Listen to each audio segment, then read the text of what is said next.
우리가 진정으로 영적 순례의 길에 들어서려면 어떤 형태로든 바닥을 쳐야 한다는 것이 복음이 제시하는 결론 가운데 하나다. 사람이 바닥에 곤두박질하면 그것의 현실적 효과가 어떤지, 그것이 자기에게 이익인지 손해인지 그런 것에 관심을 둘 여유가 없다. 그저 바닥에서라도 신선한 공기를 마시고 싶을 뿐이다. 그때 복음이 작동한다. 참된 복음은 언제 어디서나 맑고 신선한 공기요, 맘 놓고 숨 쉴 수 있는 넓은 방이다. 그런즉 이제 우리가 물어야 할 질문은 이것이다. 어떻게 전반부 인생에서 제기된 합법적 요구들을 존중하면서 후반부 인생을 위한 공간, 전망, 시간, 은총을 만들어낼 것인가? 어떻게 보면 이것은 심각한 긴장이지만 이 긴장을 잘 유지하는 데 지혜의 묘미가 있다.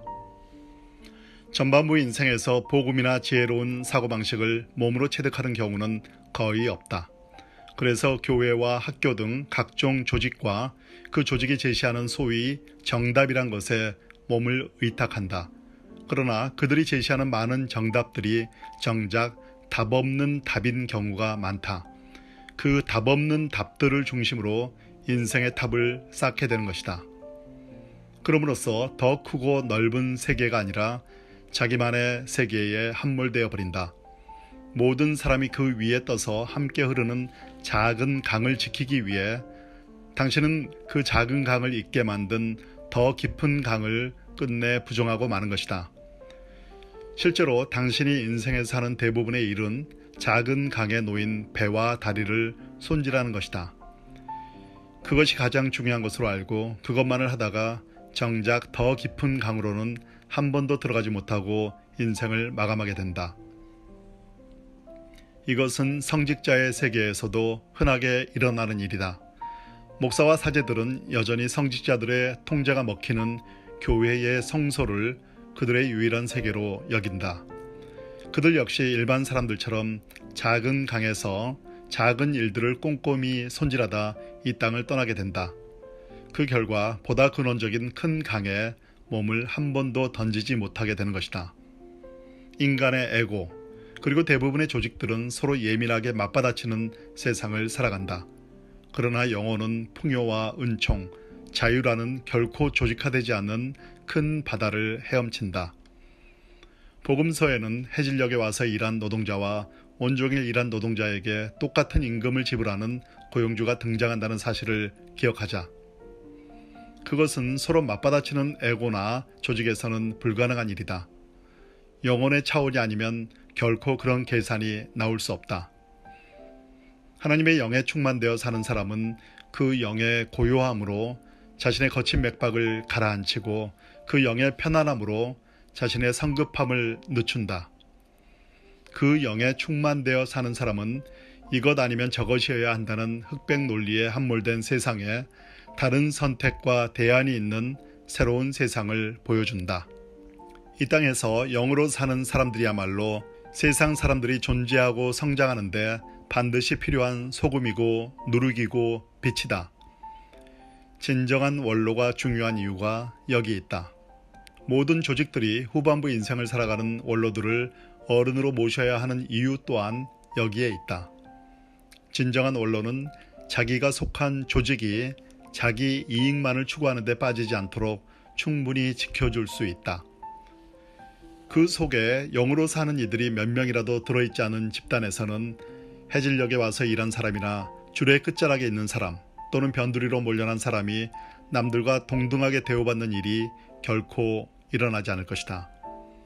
그런데 슬프게도 이것은 오늘 우리가 사는 세계 또는 교계에서 너무나 자연스럽게 노출되는 현실이 아닌가?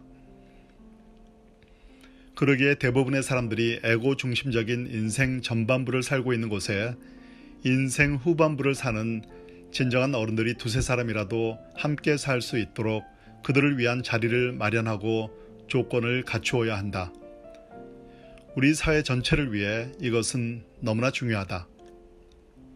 거의 모든 집단과 기관들이 전반부 인생을 사는 사람들로 구성되어 있다고 말하는 것은 당신을 낙담시키려고 하는 말이 아니다. 오히려 그 반대다. 내가 이렇게 말하는 이유는 무엇보다 그것이 사실이기 때문이고 그뿐 아니라 당신으로 하여금 그릇된 기대로 인해 낙심하거나 희망을 포기하는 일이 없도록 하기 위해서다. 그러므로 어떤 집단이건 그 집단이 할 수 없는 일을 요구하거나 기대하지 말자. 그럴 경우 기대에 충족하지 못했을 땐 괜히 분노하고 쓸데없이 반발하게 될 것이다. 그들은 분명히 자기 정체, 자기 경계, 자기 존속, 자기 축복이라는 전반부 인생의 과업에 관심을 둘 것이다. 그것이 그들의 목적이고 본질이다. 거기서 당신이 희망할 수 있는 것은 내 이름으로 모인 두세 사람들 사이에 소수의 깨달은 지도자들이 나오기를 바라는 것이다. 그것이 거의 전부다.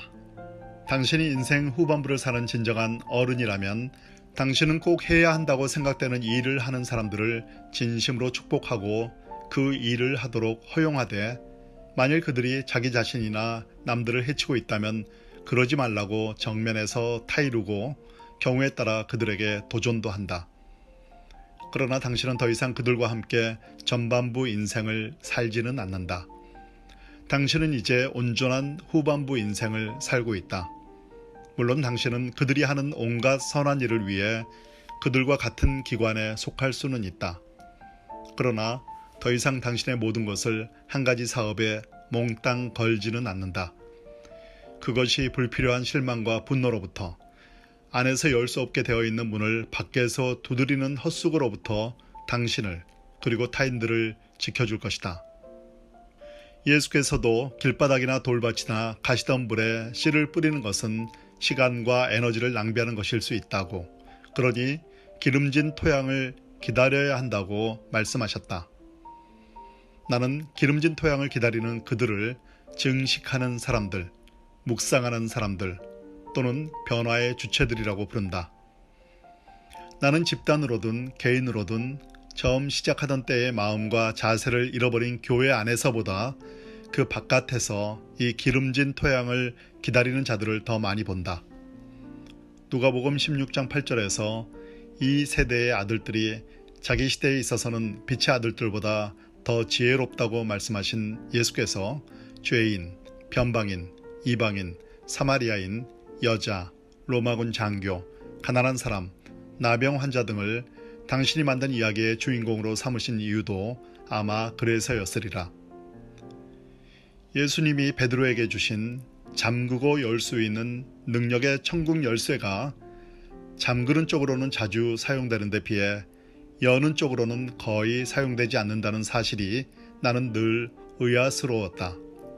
그러나 전반부 인생은 아니다, 노로 자기를 나타내고, 후반부 인생은 그렇다, 예스로 자기를 나타내게 되어 있음을 깨닫게 되자 그것이 그대로 이해되었다. 예수 그분이 바울의 말에 따르면 언제나 그렇다만 있는 삶에서 오신 분이라는 사실이 나는 참으로 고맙다. 너희 가운데 전파된 하나님의 아들 예수 그리스도는 예하고 아니라 함이 되지 아니하셨으니 그에게는 예만 되었느니라. 고린도후서 1장 19절.